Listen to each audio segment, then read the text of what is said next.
পাচ্ছি না। তৃতীয় বিষয়, দায়িত্ব পালন না করা। ঝগড়ার একটা বড় কারণ হলো দায়িত্ব পালন না করা, দ্বন্দ্বের বড় কারণ। আমরা অনেক সময় পরিবারের মধ্যে দেখি, পরিবারের মধ্যে 2 বউ আছে, 3 বউ আছে। তো দেখা যায় কি, দায়িত্ব পালন করছে, একজন বেশি কাজ করছে আরেকজন কম করছে, এটা নিয়ে ঝগড়া হচ্ছে। তো এই যে দেখেন, দায়িত্ব পালন না করা এটা একটা ঝগড়া তৈরি হওয়ার কারণ। 2 ভাই একসাথে ব্যবসা করছে, 2 ভাই বাবার ব্যবসা সামলাচ্ছে। তো প্রত্যেকে নিজ নিজ দায়িত্ব যদি পালন না করে সেই ক্ষেত্রে ঝগড়া হয়। একজন ব্যবসায় ঠিক মতো সময় দেয়, আরেকজন সময় দেয় না, ঠিক আছে, এটা ঝগড়ার একটা কারণ হয়ে গেল। ঠিক একই রকম ভাবে বাবা মা যদি সন্তানের ক্ষেত্রে তার যে দায়িত্বগুলো আছে সেই দায়িত্বগুলো যদি পালন না করে, তাহলেও এটা ঝগড়ার একটা। এই কারণে বাবা মা সন্তানের দায়িত্ব পালন করলো না, সন্তানকে সঠিক শিক্ষাটা দিল না, তো এগুলো পরবর্তীতে দ্বন্দ্ব, এবং এই কারণেই সন্তান পরবর্তীতে বাবা মার কথা শুনবে না, বিভিন্ন ঘটনা ঘটতে পারে। এটা হলো তৃতীয় কারণ আমরা বললাম। চতুর্থ কারণ, নিজের মত পছন্দ বা রুচি অন্যের উপরে চাপিয়ে দেওয়া। এটা খুবই গুরুত্বপূর্ণ একটা ব্যাপার। আমরা অহরহ হয়তো আমরা দেখি যে আমরা এই আমরা প্রত্যেক মানুষই ব্যাপকভাবেই মানুষ নিজের মত পছন্দ এবং রুচিটা অন্যের উপরে চাপিয়ে দিতে খুব পছন্দ করে। যেমন হয়তো শ্বশুর শাশুড়ি বলবে যে না, আমার পরিবারে আমার বাড়িতে এটা হবে না। হয়তো শাশুড়ি বলে যে আমার বাড়িতে ওই কাজটা করার অনুমতি নাই। এই যে দেখেন, এটা হতেই পারে আপনি একভাবে চলে অভ্যস্ত, আপনি একভাবে খেয়ে থেকে অভ্যস্ত, আপনি এক ধরনের লাইফ স্টাইলে অভ্যস্ত, কিন্তু আরেক বাড়ি থেকে যখন আরেকজন আসবে সে তো ভিন্ন লাইফ স্টাইলে অভ্যস্ত হতে পারে, সে তো সেম আপনার এই লাইফ স্টাইলের সাথে সে পরিচিত নাই হতে পারে। এটা তো খুবই স্বাভাবিক একটা ব্যাপার। দুই ভাই দুই ভাই বোন পরস্পর এক একজনের রুচি ভিন্ন, এক এক রকম হতে পারে। সেই জায়গায় যদি কেউ তার রুচিটা অন্যের উপরে চাপিয়ে দেওয়ার চেষ্টা করে, তাহলেই তো আসলে দ্বন্দ্ব এবং ঝগড়াটা তৈরি হবে। তাহলে অন্যজনও মানতে চাইবে না, কিংবা অন্যজনও যদি তার রুচি তার উপরে চাপিয়ে দিতে চেষ্টা করে, এইভাবে যদি প্রত্যেকে নিজ নিজ পছন্দটা অন্যের উপরে চাপিয়ে দিতে চেষ্টা করে, যেমন একজন বললো আমি ঝাল বেশি পছন্দ করি, আরেকজন বললো আমি ঝাল কম পছন্দ করি, তো সে যদি বলে না ঝাল বেশি দিয়ে রান্না হবে, আরেকজন যদি বলে না ঝাল কম দিয়ে রান্না হবে, তাহলেই তো ঝগড়াটা লাগবে। বুঝেছেন না? তো যৌথ ব্যাপার যেখানে, যেখানেই দুইজন মানে একজনের বেশি মানুষ যেখানে, সেখানেই কিন্তু একাধিক মানুষের রুচি একসাথে আসবে, এবং এই একাধিক মানুষের মনোভাব একসাথে আসলেই সেই জায়গাটাতে আমাদেরকে কম্প্রোমাইজ করতে হবে, সেই জায়গাটাতে আমাদেরকে সমন্বয় করতে হবে, সেই জায়গাটাতে আমাদেরকে ম্যানেজ করতে হবে। আমরা একটাকেই অন্যদের উপরে চাপিয়ে দেওয়ার চিন্তা বা চেষ্টা করলে, বা আমি যেটা মনে করি সেটাই যদি মনে করি যে সেটাই সবাই করতে হবে, তাইলে এটা ভুল হবে। আচ্ছা, এরপর সম্পদের সঠিক ব্যবস্থাপনা না করা। দেখেন, এটা আমাদের সমাজে ঝগড়ার অনেক বড় একটা কারণ, বিশেষ করে ভাই বোন, ভাই ভাই ভাই বোন, ঝগড়ার বড় একটা কারণ। ইসলাম আমাদেরকে কি আদেশ দেয়? আপনার বাবা মারা গিয়েছেন, মারা যাওয়ার সাথে সাথে সম্পদ বন্টন করে ফেলেন, মারা যাওয়ার সাথে সাথে। আমরা অনেকে মনে করি কি যে এই দেখো, এখনো মরে সারলো না, এখনই সম্পত্তি নিয়ে মারামারি শুরু করছে, সম্পত্তির ভাগ নিয়ে কথা বলা শুরু করেছে। এই কথাটা হলো সম্পূর্ণ ইসলাম বিরোধী একটা কথা, এই কথাটা সম্পূর্ণ শরীয়ত বিরোধী একটা কথা। কোন মানুষ যদি যেদিন বাবা মারা গিয়েছে এর পরের দিনই যদি সম্পত্তি বন্টন করে নেয়, তাহলে তাদের চেয়ে বড় আল্লাহ তাআলার বিধানের পালনকারী আর কেউ নাই, মানে এই বিধানটার ক্ষেত্রে। কেন? দেখেন, একজন মানুষ যখন মারা গিয়েছে, মারা যাওয়ার সঙ্গে সঙ্গে তার সমস্ত মালিকানা শেষ হয়ে গেছে। এইবার কে মালিক? প্রত্যেকটা সম্পদের মালিক যৌথ। একটা ঘরের মধ্যে যদি একটা পানির গ্লাস থাকে, একটা পানির গ্লাস বাবার রেখে যাওয়া, বাবার টাকা, ওই পানির গ্লাসটার মালিকও যৌথ, ওই পানির গ্লাসটাও সকলে মালিক। এবার আপনি চিন্তা করেন, তা আমি একটু আপনাকে জিজ্ঞেস করি, আপনার বাবা মারা গিয়েছেন, এরপরে আপনি এসে যে বেলাটা ভাত খেতে বসেছেন, সেই বেলা যে প্লেট দিয়ে ভাত খেতে বসেছেন, এই প্লেটের মালিক কি? আপনি কার প্লেট দিয়ে ভাত খাচ্ছেন? একটু চিন্তা করেন তো দেখি। আপনি কার গ্লাস দিয়ে পানি খাচ্ছেন? এটা তো আপনারও গ্লাস, যেমন এই গ্লাসের মধ্যে এক ভাগ যেমন আপনার, ঠিক একই রকম ভাবে আপনার ভাই বোন, আপনার মা, সবার মালিকানা দিন। আপনি যে ব্যবহার করছেন তাদের অনুমতি নিয়েছেন কিনা, এটা কিন্তু একটা বড় প্রশ্ন। এরপরে কি দেখা যায়? এক ভাই বা দুই ভাই বাবা মায়ের সাথে, বাবা মায়ের পরিবারে থেকে অন্য সব ভাই দূরে থাকে, তাহলে সমস্যাটা সবচেয়ে বেশি হলো তাদের যারা বাড়িতে থাকে, কারণ সে সারাক্ষণ সকলের জিনিস ভোগ করছে। প্রত্যেকের থেকে কি আপনি অনুমতি নিয়েছেন? যদি আপনি তো তাকে জিজ্ঞেস করেন নাই যে আচ্ছা তোমার এই জিনিসগুলো ব্যবহারের অনুমতি আমাকে দিয়েছো কিনা এবং খুশি মনে দিয়েছো কিনা। যদি না সে খুশি মনে অনুমতি না দেয় এবং আপনি ব্যবহার করতে থাকেন, প্রত্যেকটা ক্ষেত্রে তো আপনার গুনাহ হচ্ছে। আমরা তো মনে করছি এগুলো খুব হালকা ব্যাপার, মানে আমি বড় জমি জমাতে গেলাম না, মানে আপনি ঘরের প্রত্যেকটা যে বিছানাটায় আপনি শুবেন সেই বিছানাটাও তো কয়েকজনের, সেই বিছানার মালিকও তো যৌথ। সেই বিছানাটাতে যে আপনি ভোগ করছেন, আপনি কার জিনিস ভোগ করছেন, কার জিনিস আপনি নিচ্ছেন, তার কাছ থেকে অনুমতি নিয়েছেন? অনুমতি ছাড়া আরেকজনের জিনিস ব্যবহার করার গুণাটা আপনার হচ্ছে, যদি সে স্বতঃস্ফূর্ত ভাবে অনুমতি না দিয়ে থাকে। তাহলে একটু চিন্তা করেন মানে কতটা গুরুত্বপূর্ণ। মানে এটা তো শরীয়তের একটা বিধান যে বাবা মারা গিয়েছে, এবার সবাই মালিক হয়ে গেছে, এবার প্রত্যেকে যার যার মালিকানা পৃথক করে দিবে। কিংবা কেউ যদি চায় যে ঠিক আছে আমাদের তিনজনের এই জমিটার মধ্যে আমরা তিনজন যৌথ মালিক, এটা যৌথ থাকবে। বা বাবার একটা ব্যবসা ছিল, ঠিক আছে আমরা চার ভাই সিদ্ধান্ত নিল, ঠিক আছে আমরা যৌথভাবে ব্যবসাটা চালাবো, বাস সিদ্ধান্ত নিলে হয়ে গেল। সিদ্ধান্ত নেওয়ার পর থেকে আর কোনো সমস্যা নেই, কিন্তু এই সিদ্ধান্ত হওয়ার আগ পর্যন্ত পরস্পর মানে মারা যাওয়ার পরে নতুন করে সিদ্ধান্ত নিতে হবে। এই সিদ্ধান্ত নেওয়ার আগ পর্যন্ত সবকিছু যৌথ, প্রত্যেকটা জিনিসে প্রত্যেকের মালিকানা আছে। এই অবস্থায় একে অন্যের যা কিছু ভোগ করবে সে যদি অনুমতি না দেয়, সবগুলোই অন্যের জিনিস অনুমতি ছাড়া ব্যবহার করার যে সমস্যা, সেই সমস্যাটা এখানে তৈরি হচ্ছে। ব্যাপারটা আমরা কত ছোট মনে করি, কিন্তু দেখেন ব্যাপারটা কত বড়। একটা ঘটনা শোনাই।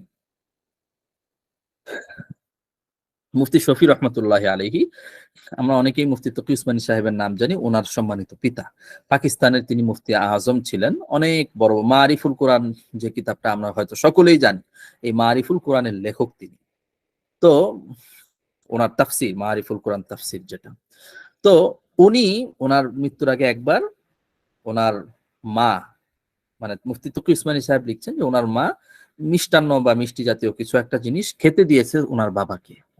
খাওয়া শেষ হয়েছে, খাওয়া শেষ হওয়ার পর সঙ্গে সঙ্গে এই মুফতি শফি রহমতুল্লাহ আলহী অর্থাৎ মুফতি তকি উসমানী সাহেবের পিতা, তিনি বলছেন যে এই বাটিটা, উনি খুব বৃদ্ধ মানে মৃত্যু সজ্জার ওই রকম সময় আর কি, বলছে যে এটা তাড়াতাড়ি ঘর থেকে বের করে তোমার মায়ের ঘরে দিয়ে আসো বা অমুক জায়গায় রেখে আসো। আচ্ছা, তো ওনারা জিজ্ঞেস করলো যে আচ্ছা এখন তো আপনি অস্থির অবস্থায় আছেন, মানে এটা মানে উনি খুব গুরুত্বের সাথে বলছিলেন, তো ওনার সন্তানরা জিজ্ঞেস করছেন কি ব্যাপার, কোনো সমস্যা কিনা, মানে বিষয়টা নিয়ে যে আপনি এত পেরেশান। উনি বলল যে না, এখানে একটা ঘটনা আছে। ঘটনাটা কি, যে আমি আমার ওসিয়তনামার মধ্যে লিখে রেখেছি যে আমার এই ঘরের মধ্যে যা কিছু আছে এই সব কিছুর মালিক আমি, আর এই ঘরের বাইরে যা কিছু আছে এগুলোর কোনোটা আমার মালিকানাধীন না, মানে ঘরের আসবাবপত্রের মধ্য থেকে এগুলো আমার মালিকানাধীন না, এবং অমুক ঘরে যেগুলো আছে সেগুলো তোমার মায়ের মালিকানাধীন। এইভাবে আমি আমার ওসিয়তনামাতে লিখে রেখেছি। তো যদি এই মুহূর্তে আমার ইন্তেকাল হয়ে যায় আর এই জিনিসটা তো আমার ঘরে রয়ে যায়, তাহলে সবাই আমার ওই ওসিয়তনামাটা যখন দেখবে তখন তারা এই জিনিসটাকে মনে করবে এটা আমার সম্পত্তি, আমার সম্পদ, এবং আমার ওয়ারিসদের মধ্যে এটা তখন বন্টন হবে। অথচ এটা তোমার মায়ের সম্পদ, তোমার মা মা যেহেতু এখনো জীবিত আছেন, সুতরাং এটা তো তার জিনিস, তো এটা কারো নেওয়ার অধিকার নাই, সুতরাং এটা তার। আচ্ছা, আহ, এই ঘটনাটা শুনে আপনাদের কার কাছে কি মনে হলো একটু বলেন তো দেখি। এই ঘটনাটার ব্যাপারে কি অনুভূতি আসলে আপনাদের, একটু বলেন। ওনার তাকওয়ার লেভেলটা বোঝা যাচ্ছে। মাশাআল্লাহ। হ্যাঁ বলেন, আরো বলেন দু একজন। বান্দার হকের ব্যাপারে মানে উনি অনেক সচেতন ছিলেন এবং মৃত্যু দশায়ও উনি এই হকটাকে মানে নষ্ট করার জন্য কোনো মানে সুযোগ দেন নাই। এটার জন্য উনি সচেতন ছিলেন সবসময়। মাশাআল্লাহ, মাশাআল্লাহ। হুম, তারপর আরো কেউ বলেন, বলেন। আলোচনা তো চলছে যে সম্পদের সঠিক ব্যবহার নিয়ে। জি, আমরা এখানে দেখতে পারি যে উনি নিজের সম্পদগুলোকে কিভাবে ব্যবহার করেছেন এবং অন্যদের সম্পদগুলোকে তিনি কিভাবে ব্যবহার করেছেন। মাশাআল্লাহ। তো আমরা আসলে এখান থেকে খুবই গুরুত্বপূর্ণ কিছু আমরা শিক্ষা পেলাম। আরেকটা ঘটনা বলি। এই ঘটনাটা হলো মুফতি তকি উসমানী সাহেবের শাইখ, মানে ওনার মুরব্বী যিনি ডাক্তার আব্দুল হাই রহমতুল্লাহ আলাইহি, ওনার ঘটনা। এই ঘটনাটাও ওইটার সাথে আমরা সংযুক্তই বলতে পারি, একই ধরনের। মুফতি শফি রহমতুল্লাহ আলাইহি, অর্থাৎ যার ঘটনাই মাত্র আমরা বললাম, ওনার ইন্তেকালের অল্প কিছুদিন পর, হয়তো 1-2 দিন 3 দিন পর তিনি এসেছেন সবার সাথে, পরিবারের, এই মুফতি তকি উসমানী সাহেব সহ ওনাদের পরিবারের সদস্যদের সাথে দেখা করতে, সমবেদনা জানাতে। আসার পর মুফতি শফি রহমতুল্লাহ আলাইহি যেই ঘরে থাকতেন সেই ঘরে ওনাকে বসতে দেওয়া হয়েছে, উনি বসেছেন। বসার পরে ওখানে মুফতি শফি রহমতুল্লাহ আলাইহির একটা ওষুধ ছিল, এক ধরনের হালুয়া জাতীয় কিছু খাবার, যেটা শরীরের দুর্বলতার ক্ষেত্রে কাজে দেয়। তো উনি জিজ্ঞেস করছিলেন যে এই জিনিসটা কি। তো মুফতি তকি উসমানী সাহেব ওনারা বললেন যে হ্যাঁ, এটা হলো এই।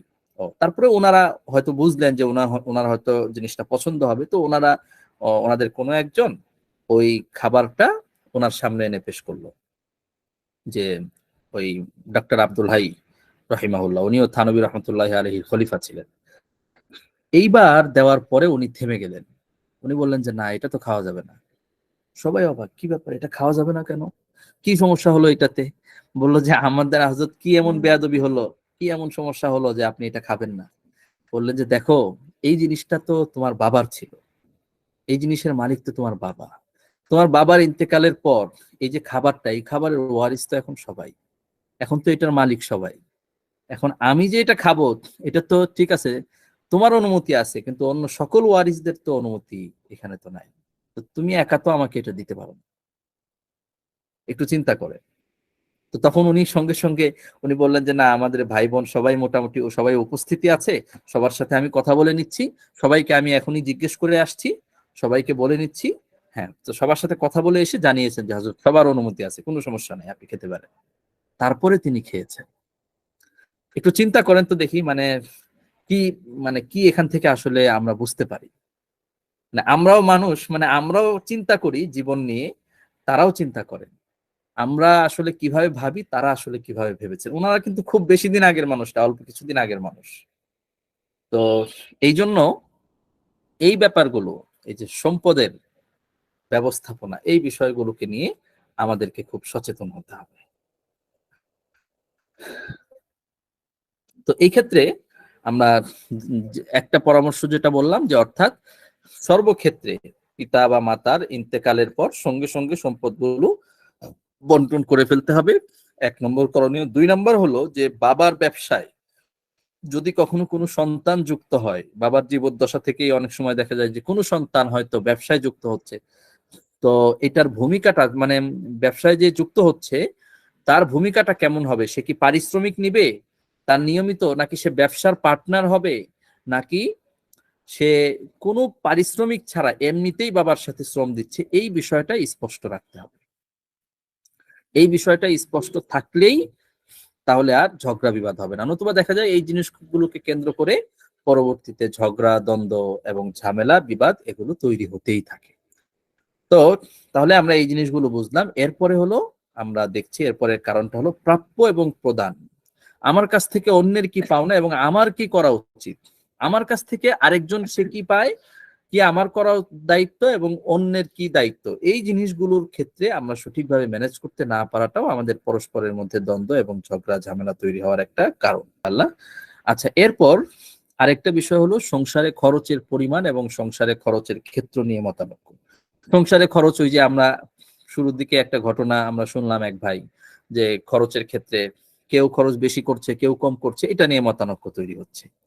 আচ্ছা, এরপর হলো দ্বন্দ্বের একটা বড় কারণ হলো যে কারো মধ্যে খুবই বালখিল্যতা থাকে, খুবই হালকা মেজাজ, তরল মেজাজ, এমন কিছু কাজ সে করে বসে যেটা আসলে একজন প্রাপ্তবয়স্ক বোধ বুদ্ধি সম্পন্ন মানুষ করতে পারে না। এই ধরনের হালকা বিভিন্ন এবং মেজাজ থাকার কারণেও বিভিন্ন দ্বন্দ্ব, ঝগড়া, ঝামেলা তৈরি হয়।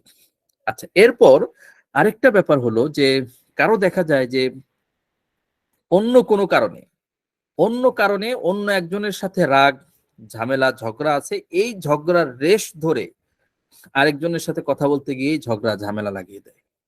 যেমন হয়তো কোনো কারণে সে তার ভাইয়ের সাথে রাগ, এবার বাসায় এসে স্ত্রীর সাথেও সেই রাগের কারণে তার সাথেও রাগারাগি করতে থাকে। হয়তো কোনো কারণে স্ত্রীর সাথে রাগ হয়েছে, এবার মায়ের সাথে রাগারাগি করতে থাকে। এই যে ব্যাপারটা রাগারাগি এবং এইটাকে কেন্দ্র করে আরো ঝগড়া ঝামেলা এবং ব্যাপারগুলো আরো বড় হয়। তো তাহলে এটাও একটা বড় কারণ আমাদের নিজেদের মধ্যে ঝগড়া এবং দ্বন্দ্ব তৈরি হওয়া। এই কারণগুলো ছিল আমাদের মৌলিক কিছু কারণ, আর কিছু আছে আমাদের শাখাগত কারণ। এই বিষয়গুলো আমরা একটু সংক্ষেপে বলে ফেলি। 1 নম্বর, কমিউনিকেশন ব্রেকডাউন। এটা কি যোগাযোগের দূরত্ব। অনেক সময় দেখা যায় কি যে একজন মানুষের সাথে আমার পরিচয় নাই, এই জন্য তার সাথে ছোটখাটো বিষয় নিয়েও আমি দ্বন্দ্বে জড়িয়ে পড়ছি। তার সাথে আমার যেহেতু আমার এই তুলনায় আমার একজন যার সাথে আমার সম্পর্কটা ভালো আছে, যার সাথে আমার খাতির ভালো আছে, তার সাথে আমি এর চেয়ে অনেক বড় ব্যাপার ঘটলেও সে আমাকে এর থেকে আরো মারাত্মক কথা বললেও আমি তার সাথে দ্বন্দ্বে জড়াচ্ছি না। কিন্তু তার সাথে আমার যেহেতু পরিচয় নাই, এই জন্য খুব হালকা কারণে তার সাথে আমি দ্বন্দ্বে জড়িয়ে যাচ্ছি। কিংবা কোনো ভাইয়ের সাথে, কোনো বোনের সাথে কোনো কারণে একটু মনোমালিন্য আছে, এই মনোমালিন্যের প্রভাব ধরে তার ছোটখাটো কোনো একটা ভুল পেলেও বা তার সন্তানের কোনো একটা ভুল আমি পেলাম, এইটাকে কেন্দ্র করেই এবার অনেক বড়সড় ঝগড়া বাঁধিয়ে দিই। হয়তো কোনো কারণে আমার কোনো ভাইয়ের সাথে রাগ আছে, এবার তার সন্তান কোনোদিন আমার ঘরের একটা জিনিস ভেঙে ফেলেছে, অথবা আমার সন্তানকে একটা থাপ্পড় দিয়েছে, মারামারি করেছে, এইবার ওই আগের রাগ সহ এবার প্রতিশোধটা অনেক বড় করে নেওয়া হয়। তো এই জিনিসগুলো আমাদের দ্বন্দ্ব ঝগড়া তৈরি হওয়ার বড় কারণ। এরপর হলো, আমি যেহেতু আমাদের সময় কম, আমরা এগুলোকে শুধু সংক্ষেপে বলছি। আনমেট এক্সপেকটেশন, অর্থাৎ অপূর্ণ প্রত্যাশা। একজন আরেকজনের কাছে তার যে প্রত্যাশা থাকে, সেই প্রত্যাশাটা যখন সে পূর্ণ না করে, তখন এটার কারণে দ্বন্দ্ব তৈরি হয়। স্বামী স্ত্রীর কাছে তার কিছু প্রত্যাশা থাকে, এই প্রত্যাশা না হলে স্বামী স্ত্রীর মধ্যে দ্বন্দ্ব তৈরি হবে। স্ত্রীর স্বামীর কাছে কিছু প্রত্যাশা থাকে, এই প্রত্যাশাটা যদি স্ত্রী মানে স্বামী পূরণ না করে, তাহলে দ্বন্দ্ব তৈরি হবে। এরকম প্রত্যেকটা সম্পর্কের মধ্যেই কিন্তু কিছু প্রত্যাশা আছে, কিছু প্রাপ্তি আছে, কিছু চাওয়া আছে। তো এই চাওয়াগুলো যখন পূর্ণ না হয়, তখন এইটার কারণে আমাদের দ্বন্দ্ব তৈরি হয়। এরপর ফিনান্সিয়াল স্ট্রেস। আমাদের অনেক পরিবারে দেখা যায় যে একটা পরিবারের মধ্যে যখন এই আর্থিক সংকট থাকে, এইটাও অনেক সময় অনেক বড়সড় ঝগড়ার কারণ হয়ে যায়।